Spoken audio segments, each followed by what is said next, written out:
Welcome to Strip Cover Lit, where we squeeze the bigger picture of literature. I'm Adrian Fort, and we are here for a poetry discussion video. This is, of course, going to be a video in the poetry discussion playlist here on the channel, but is also going to be part of a two-channel event, as I am, or almost I am, almost I am Sam, 35 years old, and to celebrate my 35th birthday, I've decided to post a video every day, both here on Strip Cover Lit and on my personal channel, and I will have a pinned comment in the comment section below to that channel. But turning 35 has been or will be pretty hard for me. There is a quote, I think it's from Mark Twain, and I think I've got the age right. But Mark Twain said something like, a writer's best writing is done by the time he's 30, I believe. Someone is going to know that quote, and I will be wrong on both it coming from Mark Twain and the age in question, because I think it might be 25. But I often set goals, and I set goals every year on my birthday, and on my I break my life down into sections. Writing is one section, education is a section, finances are a section, family stuff is a section, Strip Cover Lit is a section, things like that, right? And I set goals therein. Over on my personal channel, I will have a rundown of some of my goals for this year. Not all of them, because I try to do, I've got, I think, 16 sections of life at this point, and I'm setting 50 goals in each of them, big goals for the year. So it would be a bit too much to indeed go through all of them. But one of the things that I often do is I will, in that Word document, post pictures of the individuals who inspire me in that area of life. And since I've been doing this since I was 20, I think. And I've been using pictures of people that inspire me since I was 24, and every year, Emily Dickinson has been part of that repertoire. This year, I was setting those goals, and I was pasting those pictures, copy-paste those pictures on the document, and I was looking at Emily Dickinson. And I realized that all these livelong years, never have I decided, hey, let's look at the poems she wrote corresponding to my year in life. And this year, she was born in 1830. And so 1865 would be when she was 35. And I realized this is the portion of the book here where she was my current age, 1865.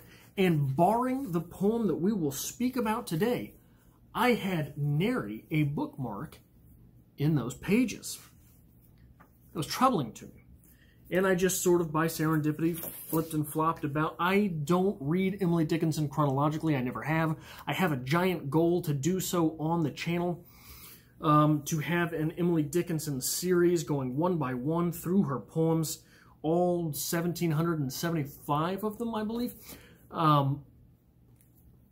But I want to have a specific structure for those videos, and I don't have it yet, so I haven't started.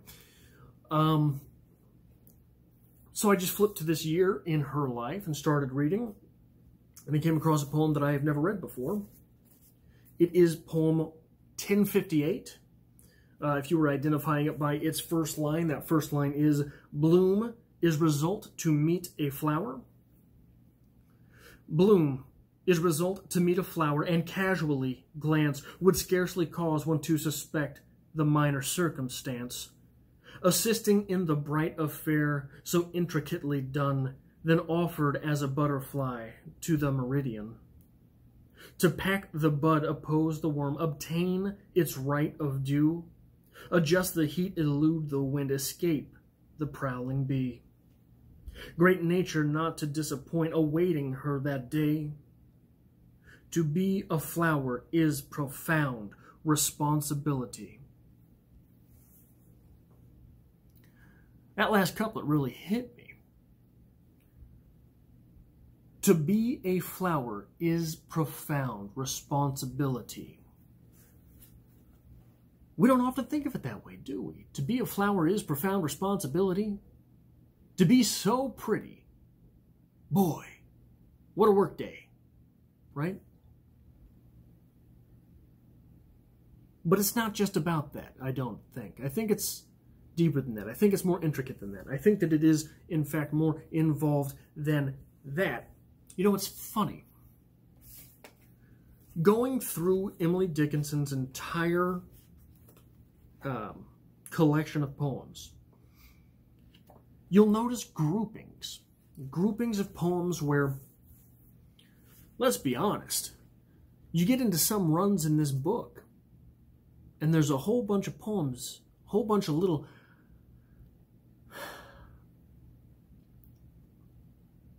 They look like dollops of word on a page.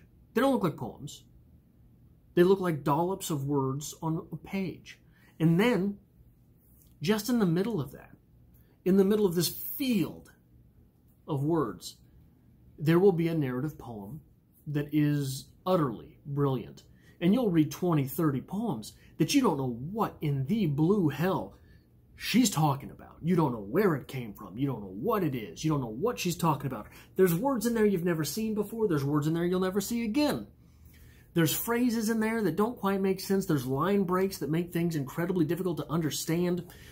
She will, like here, would scarcely cause one to suspect the minor circumstance, assisting in the bright affair so intricately done. Assisting in the bright affair. What bright affair? The circumstance? No, it's the flower. The bright affair is the flower. In these fields of words, there will be sprung flowers. These narrative poems that do make incredible sense, that do make a biblical type of sense, that make a sense that is so true it must be fictional. It must be a meta-truth. Something that touches us on a level that would make Carl Jung blush. And here we have this poem, which ends, the flower is, to be a flower is profound responsibility. And I stuck there. I stuck there for a good 5 minutes. To be a flower is profound responsibility. Before I went back in the poem, and I went back up to the very first line. Bloom is result to meet a flower. Bloom is result of what? Bloom is result, what a hell of a first line. What a juxtaposition. What a strange slap in the face to start a poem. Bloom is result to meet a flower and casually glance would scarcely cause one to suspect the minor circumstance. Often, in Emily Dickinson, at least to my interpretation, and hey, there's a lot of poems here. There's a lot of stuff going on in these nearly 2,000 poems. Often, to my experience, the bee, the worker bee, is seen in a sort of workaday exaltation. But not here. The bee oftentimes, the worker bee, the humble worker bee, is seen in the way I think in today's world we would look at perhaps someone with the job of janitor, right? That's a hard-working person. That person gets up, goes to work, and deals with things a lot of people don't want to deal with. That's sort of the feeling that I get from the bee oftentimes in Emily Dickinson's literature. Someone who is a staple of civilization. Maybe not an ornament of civilization, but someone without whom civilization would not necessarily function as it does. Function in the way everyone enjoys. That is the way that bees I often understand are seen in Emily Dickinson, but not here. But not here. Here, the bee is seen in a predatory fashion. The mention that we have of the bee: to pack the bud, oppose the worm, obtain its right of due, adjust the heat, elude the wind, escape the prowling bee. Here the bee is seen as predatory. Why? I think why is because the hero of our poem is in fact a flower. So, to the bee, the flower is part of the workday. But to the flower, the bee is part of the rigmarole into which the flower must exist. Must exist. It is, the bee represents the natural drives, the primitive drives of the flower. The bee represents reproduction. The bee is part of the necessity of life. One does not choose the necessity of life. One simply exists therein. And the goal of this poem is to express, is to communicate profundity. The profundity of the flower, the profundity of the individual, the flower being the individual.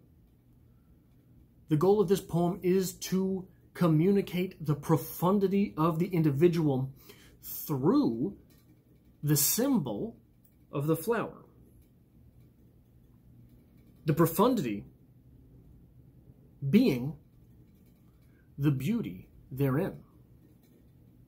The beauty of the flower being the higher form of communication, the higher form of existence to, the higher form of existence to the primitive drives. You've got the things you've got to do, the primitive drives. Then you got that beauty. That beauty to the individual is the part of life that one chooses. The poetess, the poet, the writer. This is the function that we choose. We have to eat. We have these things inside us that desire at least the act, which might result in reproduction. We don't get to choose those. We are, in essence, a victim to those things. We must perform those tasks. We got to do those things.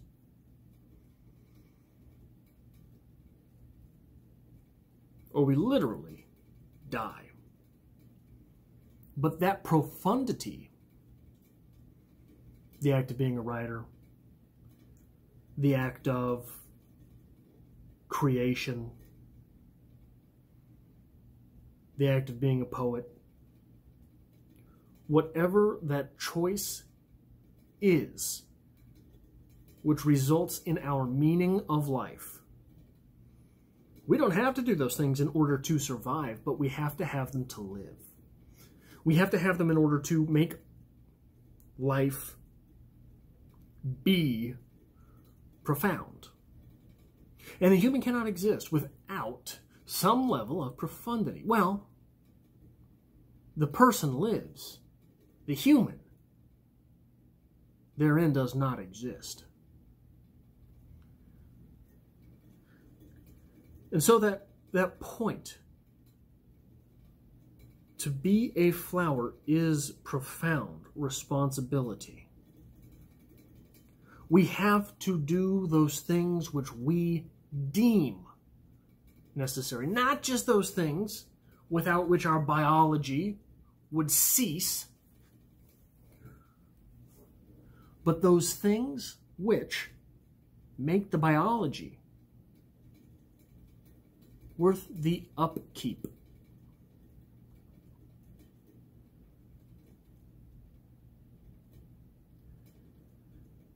And I bet it, you know, I understand that it is probably getting old now. Ha ha ha. Hearing me complain about being old on the channel, on both the channels. Hopefully, you better be following me over on my personal channel.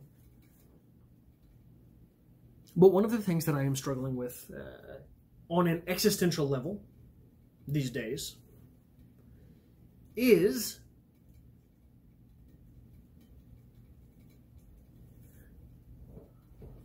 why do I try so hard to write?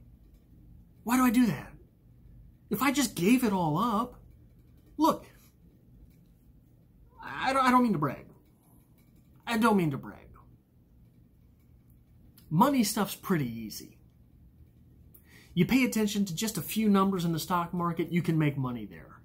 You pay attention and give a couple great handshakes, you can get promoted. But I spend just enough time on those things that I'm able to carve out a little niche in order to make myself tired the next day by staying up too late trying to write something that wasn't good anyway. But by God, I got it out. And so I think for me, that's the lesson to be learned from this poem. To be a flower is profound responsibility, but it is responsibility. I have to do those things. Otherwise, look, Emily Dickinson died at 55 years old from what was deemed basically kidney disease. At that time, she was not the Queen of American Letters. She was that weird lady who spent all that time in the attic dressed in white.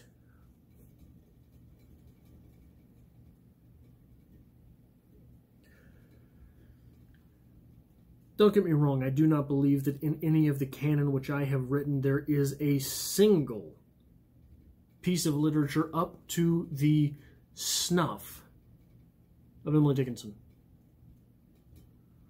But it is my responsibility to keep trying. If you made it to this part in the video, it would make me feel better. Maybe. Unless you're being an asshole. If you communicated in the comment section below your profundity, your profound responsibility. What is your profound responsibility?